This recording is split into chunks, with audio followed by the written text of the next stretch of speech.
Concernant le cas de Magali Berda, vous savez Magali Berda qu'on nomme la sorcière, à votre avis, pourquoi elle passe son temps dans les centres de chirurgie esthétique? Je pense que même son meilleur ami, ça doit être un chirurgien esthétique, à mon avis, qui doit bien prendre ses os.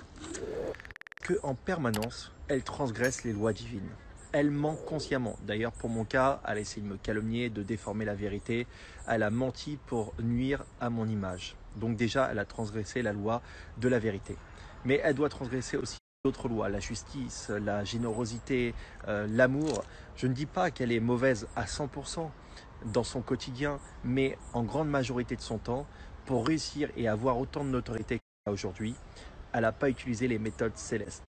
Tu sais Magali, il y a une loi spirituelle qu'on apprend en sciences initiatiques, c'est la loi de l'enregistrement.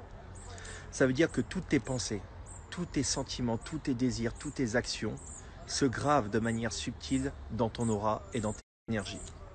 Parce que vraiment, quand on te regarde, même si tu as beau aller voir un chirurgien esthétique pour avoir la meilleure forme de ton visage et puis paraître joli sur les photos, dans tes énergies subtiles, on sent que tu es rempli de vices. Ça se voit dans ton regard, dans tout ce que tu émanes de toi. Voilà. Donc, moi, Magali, je ne veux pas ton mal. Je veux juste te tendre la main. Voilà, viens avec moi. Et tu vas faire un stage dans une école céleste où tu vas apprendre les lois divines et tu vas les mettre en application. Parce que tu fais beaucoup de mal à la jeunesse qui te regarde. Voilà. Et nous arrivons dans l'ère du Verseau. Je ne sais pas si tu es au courant, mais l'ère du Verseau, c'est le réveil. L'ère du Verseau, c'est le réveil des consciences. C'est-à-dire qu'il y aura beaucoup d'êtres humains autour de vous qui vont vouloir manifester les lois du ciel, c'est-à-dire l'amour, la vérité, la justice, la sagesse, et tous les êtres humains qui transgressent de manière consciente ces lois, qui sont dans la corruption, la manipulation, le mensonge, la haine, l'injustice, ils vont se retrouver pulvérisés par les lois cosmiques, les lois célestes. La terre sera transformée en un paradis. Vous allez voir, nous allons vivre dans un état de conscience où seule la joie, l'amour vont régner. Les amis, les célébrités d'aujourd'hui, les animateurs, les chroniqueurs en carton, comme dans l'émission de Touche pas à mon poste, ils recherchent tous la lumière, mais ils n'ont aucune lumière intérieure. Ce sont des arrivistes.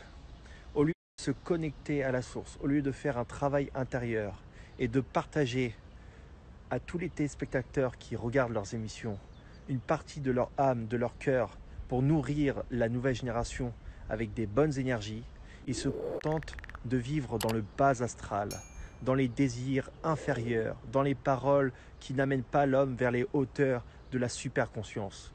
Ces personnes-là font de la magie noire tous les soirs, avec leurs paroles, leurs gestes. Regardez bien la gestuelle de Cyril Hanouna. Il fait toujours des gestes saccadés, sans aucune harmonie. Amis, est-ce que vous trouvez ça normal que Cyril Hanouna engrange des millions pour faire de la magie noire quasiment tous les soirs, à dire du mal des uns et des autres, à faire monter le mal dans ses émissions par des paroles négatives? Est-ce que vous trouvez ça normal qu'une personne qui n'apporte rien d'utile à la société gagne autant d'argent et de visibilité? Il est temps à tous les êtres de lumière de manifester, de rayonner et de remettre l'harmonie sur cette terre, c'est-à-dire remettre les lois fondamentales de l'amour, de la justice, de la justesse, de l'harmonie, toutes ces valeurs qui ont été rejetées par ces personnages sans scrupules, qui veulent tout simplement s'enrichir sur le dos des autres. Alors Hanouna, tu fais le caïd tous les soirs avec ta gestuelle de pseudo-mafieux, t'as pas honte quand même? Dis-toi bien que la plupart des gens qui te regardent, ce sont des gamins, des enfants. Bah oui, parce que ceux qui ont un peu d'esprit vont pas perdre leur énergie à te regarder sortir des débilités tous les soirs. Les amis, pourquoi je prends autant la parole et je fustige l'émission de Cyril Hanouna et de ce personnage scabreux? C'est parce que Cyril Hanouna est un danger pour la société. Vous avez vu ses liens avec la politique. Il manipule l'esprit des personnes qui le regardent tous les jours à la télévision. Il faut absolument faire cesser son émission. Je demande à toutes les forces cosmiques, à tous les archanges, à tous les anges, levez votre armée et allez démanteler son émission. Hanouna, regarde-moi. Regarde bien mes yeux. Je vais demander à l'archange Kamaël de la Séphira Géboura de venir intervenir dans le monde invisible. Je demande l'arrêt total de l'émission de Cyril Hanouna. Que la volonté de mon Père qui est au ciel se réalise. Amen.